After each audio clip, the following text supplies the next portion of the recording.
Hi guys, I have no idea who James Max is, but I have a feeling he won't be volunteering to speak to Mick Lynch in the future. So as strike action continues to take place and unions like the RMT demand not just better pay and conditions for their members, but also a higher quality of service for train users, pro-Tory anti-union mouthpieces queue up to take on Mick Lynch. The problem is that the RMT General Secretary is in a whole other league. Have a listen to this host get schooled. OK, let's talk about what this does, though, to the train service. The longer this goes on, the more one ignores the fact that technology is marching on, things are changing.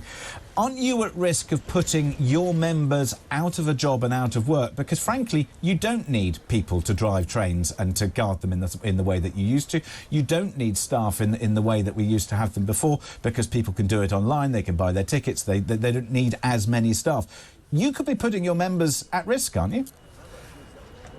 No, I don't think we are putting our members at risk. We have pushed back on all the changes they want to make. It's no good having an app if you've got a drunken, unsocial behaviour incident on a train station at night when women are seeking to go home from shift work, when nurses and care workers are looking for assistance on a platform. An app is no good to you if you're in a wheelchair and need to board a train with a big gap at the interface. An app is no good to you when you get disrupted train services, when you get animals on the line or trespassers or whatever. None of that works. There isn't a train in this country, and there won't be for many decades, that can be driven without a train driver. This is so wonderful to listen to, because obviously Mick Lynch knows what he's talking about. And you have these journalists, quote unquote, who think, okay, I got one over on Mick Lynch. I'm going to talk about technology and how, we don't need staff anymore because we can just do everything with an app, or we can do everything online. And you don't need people in train stations because there's a machine there. Like, I've said this before. I've been to London twice over the last year. On both occasions, I relied on the staff that were in the train station to help me out. I didn't know, which connection I had to make. The system was explaining, but I didn't fully understand which way I was meant to go. And there were very helpful staff there. When I arrived in one of the stations, my ticket wasn't working correctly. The machine was rejecting it, even though it was valid. The staff there helped me out. So the staff are extremely important. And I was in a very benign situation. But, for example, if, as Mick has pointed out here, if somebody is in a very serious situation where there's drunken behaviour, or a disabled person needs to access the train in a particular way, it's important that there are staff there. So once again, Mick is schooling these individuals who have no idea what they're talking about. But it continues. If you were apportioning blame out of 100%, how much of that 100% goes to the government and how much to you? Well, I don't know what blame we had to take. We were doing our jobs, and then they came to us and said, we want to get rid of thousands of your people. We're not prepared to give you a pay rise, and we want to rip up your terms and conditions. The job of a trade union under such an attack is to defend its people. That's exactly what we've done. The blame for this lies with the Tory government. If you look at the contracts which are available to you online and in the public record, the Secretary of State is entirely responsible for industrial relations in every one of these 14 train operating companies. He sets the mandate and he tells them what they can negotiate. So the blame and the buck stops with him. OK, so you...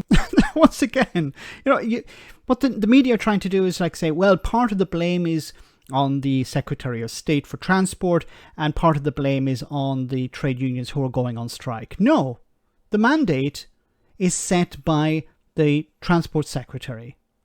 So these train companies can agree something with the trade unions, but if the minister is not happy, well, it's all null and void. You blame the government.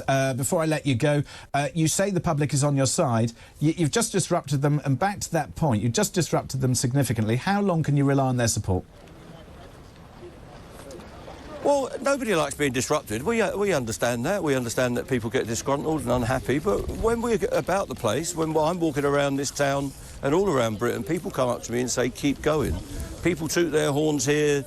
People stop their vehicles. People will be out on our picket lines all across Britain today. I'm afraid from you won't get that. Cornwall, and they'll be supporting us. All right, well, you won't get that support from me, Mick Lynch. However, thank you very much indeed for joining us. Why not? Look, I think you should get a pay set. You could support us if you wanted. I could support if I wanted, but the thing is, I don't see the picture that you see. If your members were prepared to change and adapt with technology, great. If your members were prepared to understand... adapt to technology. OK. We are prepared to change and adapt to technology. We're not riding round on steam trains, are we? This is wonderful.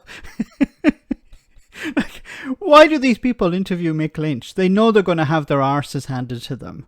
Like, they know nothing about the rail network. They know nothing about industrial relations. And they're like, okay, I'm going to stand back, guys. I'm going to take on Mick Lynch. We're not riding around on steam engines. Wonderful. We've got some of the most advanced rolling stock, and my members look after it. Yeah, which we, the taxpayers, are paid for. Using advanced technology every day.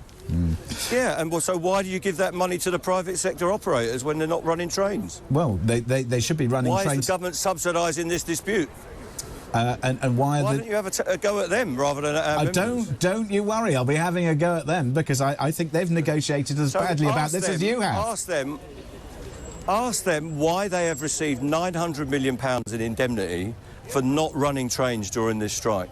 Well, I think, yeah, but I would ask you why... during this dispute. Fine, I understand that, but my members don't get paid. My members have to make the sacrifice, standing here and the people paying the bills are not receiving the terms that you are asking for, and that's the biggest problem. You're asking for money that they are not getting, and you're expecting them to pay it.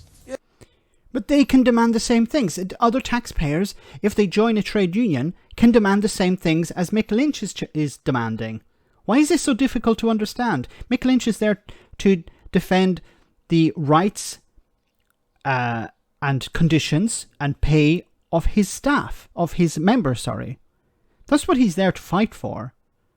He's not there to fight for other unions, but he's supportive of other unions. He's supportive of other sectors. But as Mick has pointed out, this guy seems to have a problem with people who are on strike and not getting compensated. He's more upset with them than the companies who are being compensated. Yeah, so that's why we support nurses, we support teachers, we support Amazon workers and any other worker that's seeking a pay rise and decent pay. And the great big money tree that doesn't exist. And we will stand in solidarity. I bet you will. Great big money tree? You are joking, aren't you? The great big money tree. Yeah, you just wait for that. You want to look up the facts about it and see. Don't you start with that. Like big money. So there's a money tree for corruption. Dido Harding, there was no problem with Sin giving her £37 billion. But when railway workers want better paying conditions, and, it's not just about money, it's also about conditions and safety for rail users. But, if ordinary people want something more, well, then there's a money tree, a magic money tree, or it doesn't exist, as the case may be. But when it's about corruption, well, we just have to throw as much money at this problem as possible. Well done, Mick Lynch. As always, he's somebody who, tears these people a new one. Let me know in the comment section, guys, what you think. As always, your comments are greatly appreciated. Thanks a lot.